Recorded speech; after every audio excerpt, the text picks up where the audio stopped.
If you've ever laid in bed, eyes wide open, body's exhausted, but mind wide awake, you'll know that sleeplessness isn't just about being able to drift off. It's about desperately wanting to. It's about watching the clock tick forward, 1am, 2am, 3am, while your thoughts just spin faster. This has got to be one of the most frustrating experiences for people dealing with chronic pain or chronic stress, when the body is screaming for rest, but the mind refuses to switch off. That's where the Sleep Book by Guy Meadows comes in, and today I want to walk you through how its unique approach can help, especially when the problem isn't just physical discomfort, it's your mind trying too hard to sleep. The trap of trying to sleep. Most of us have been taught to treat sleep like a problem to solve. If you can't sleep, you start troubleshooting. Should I change pillows? Should I cut caffeine? Should I try a supplement? Should I download a sleep app? Some of these strategies definitely do help, but when the real issue is a racing, overactive mind, the more you try, the more wired you become. This is where most approaches fall short. They reinforce a belief that sleep is something you can force.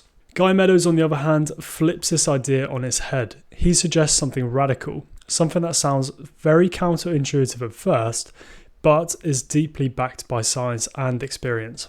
He says the more you try to sleep, the more you chase it away. The real issue isn't your body, it's the struggle, the fight, the mental effort to make sleep happen. And when you let go of that fight, even while your mind is still active, something changes.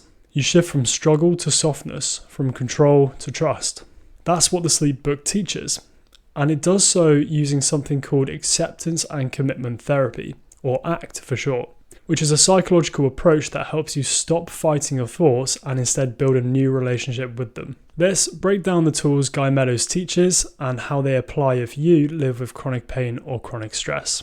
Step 1. Stop resisting the racing mind. When your mind starts to race at night, what's your instinct? Usually, try to stop it.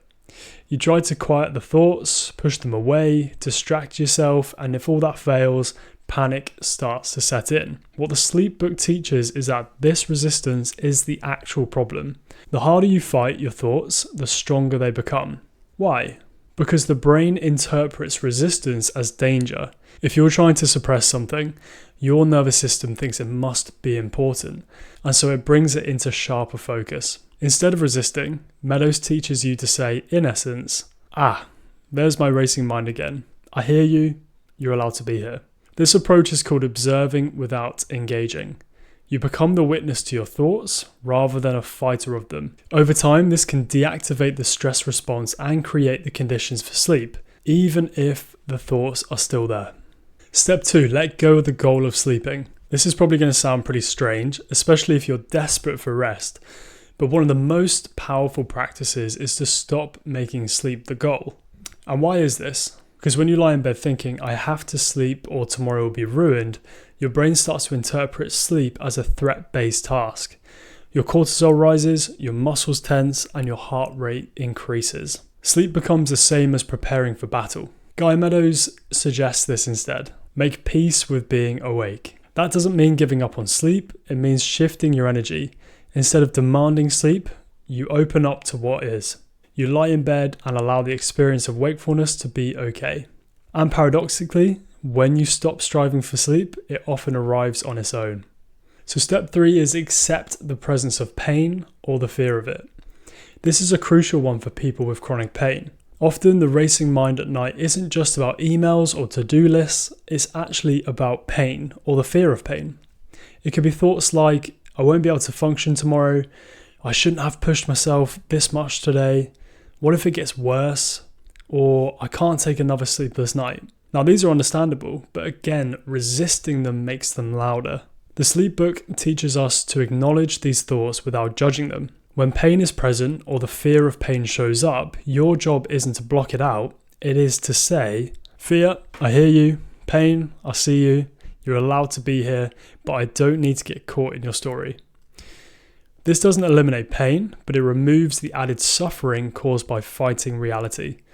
And that creates space, sometimes just enough for sleep to edge in. Step 4, use mind watching instead of mind control. Guy Meadows introduces a simple, powerful tool, mind watching. It goes like this. When your thoughts start to race, Don't try to stop them. Instead, observe them like clouds in the sky. Label what you notice, whether it's planning, remembering, worrying, imagining. Then gently come back to your breath or to the feeling of your body on the bed. This is not about clearing the mind, it's about not getting pulled into every thought. It's like watching a train go by rather than jumping on every single carriage. And for people with pain or stress-based insomnia, this technique is revolutionary because it means you no longer have to fix your thoughts to sleep. You just need to relate to them differently. Step 5 is build a foundation of trust. Perhaps the most beautiful idea in the sleep book is this. Sleep is your body's default setting. You don't need to learn how to sleep. You need to learn how to stop getting in your own way.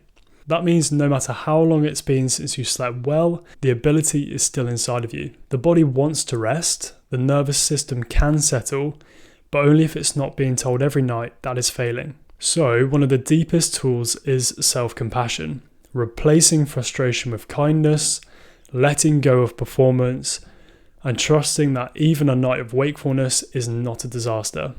So some final thoughts. If you're dealing with chronic pain or long-term stress, your mind is probably working overtime to protect you.